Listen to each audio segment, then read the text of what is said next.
So 20 people turned up.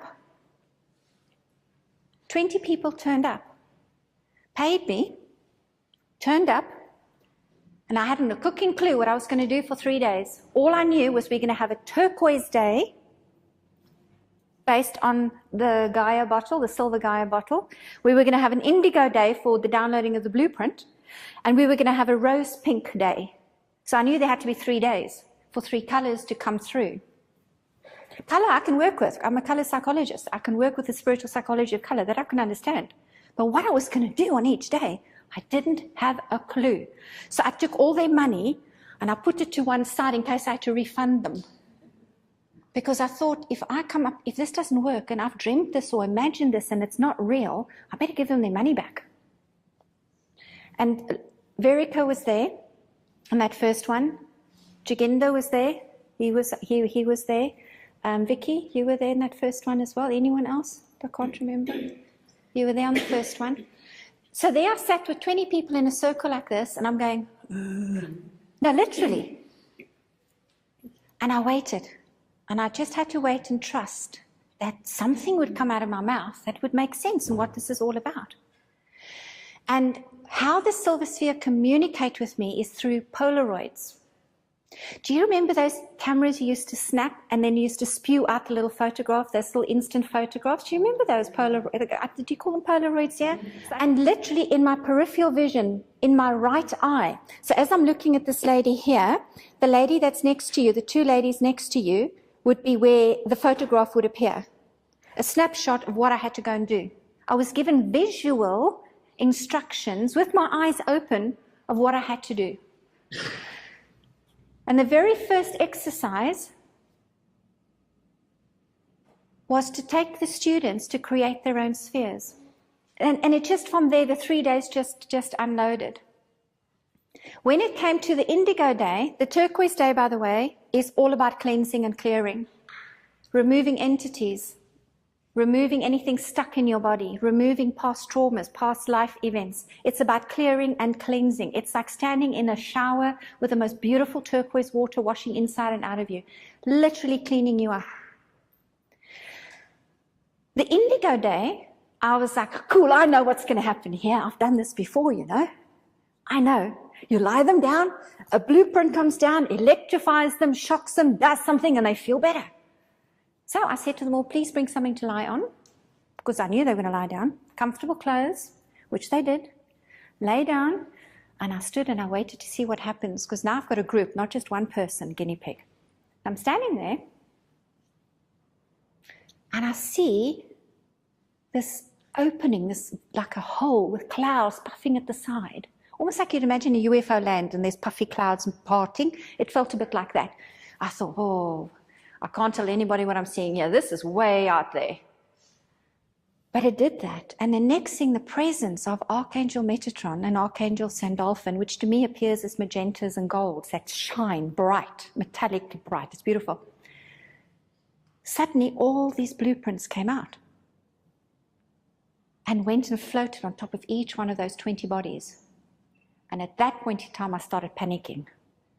There was no electric one in sight.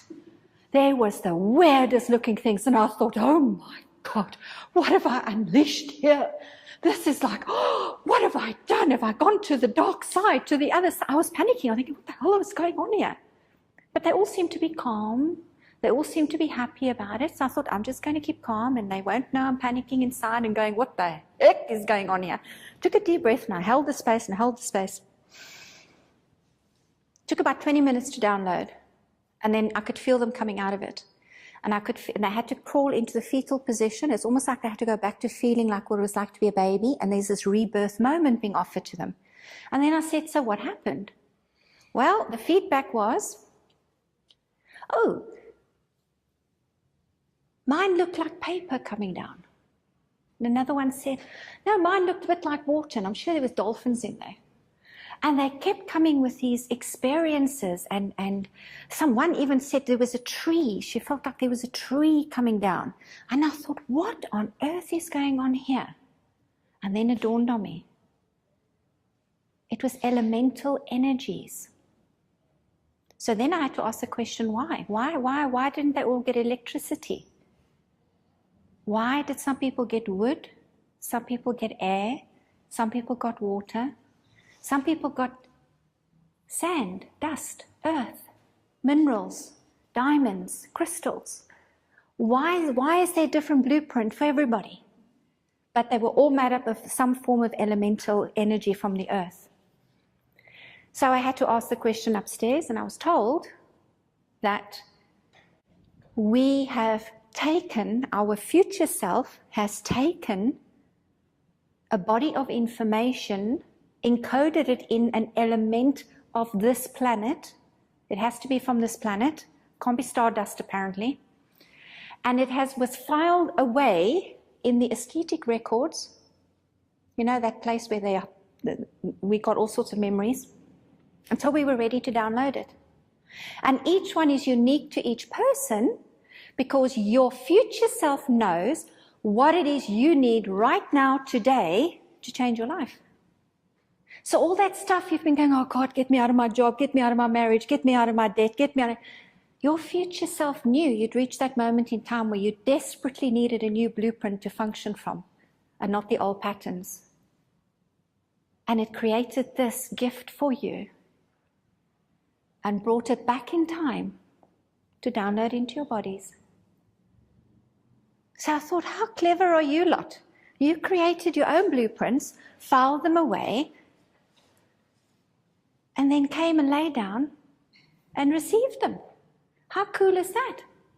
I didn't have to do much, did I? Isn't that amazing? So on the level 1 of the silver spheres, you get a blueprint. So when level 2 came along, a practitioner level, I thought, oh, surely not. They've got a new blueprint. Do they need more? Well, apparently you created more than one. So on the second level, people got another blueprint. And some did get electricity, by the way. There was a couple that did get some of the electric energy, which is the lightning energy on the planet. And it's just, and then I saw people transform, like Jagenda said. People who'd been stuck for years, suddenly, within a week, even some within 24 hours, had shifted something they'd been stuck with for ages, because of this allowing yourself to connect with a gift you set aside for yourself in the future. So now you ask me, well, what about the health and wealth spheres?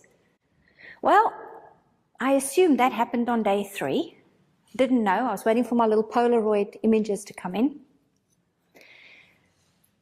And I was instructed to ask the group to lie down again and to connect to the health sphere and the wealth sphere. And I was very clear. I said, look, the health sphere we can assume is to help with healing. The wealth sphere, I don't have a clue what's going to happen. I don't know what that will do. I really didn't know.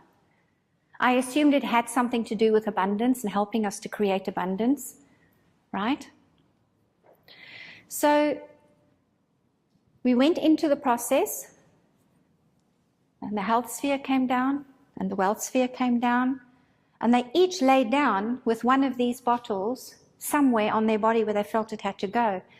And sometimes some of them had to move it around, so they kept moving it around. And this seemed to be like a key unlocking the body's system to accept the connection to this sphere.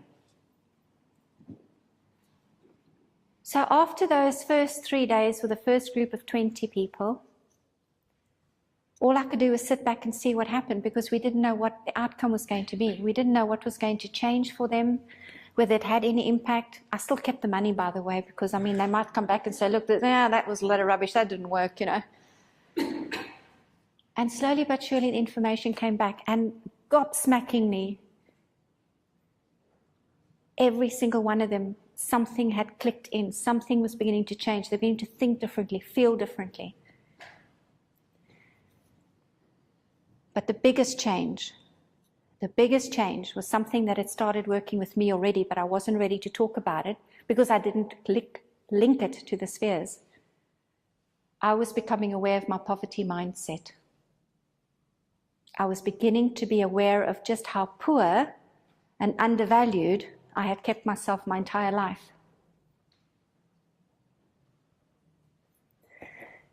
And the wealth sphere was the energy that triggered for me to start seeing where I limited myself, undervalued myself, especially as a woman. Especially as a woman. I had no value. As a spiritual leader, I ain't got no value.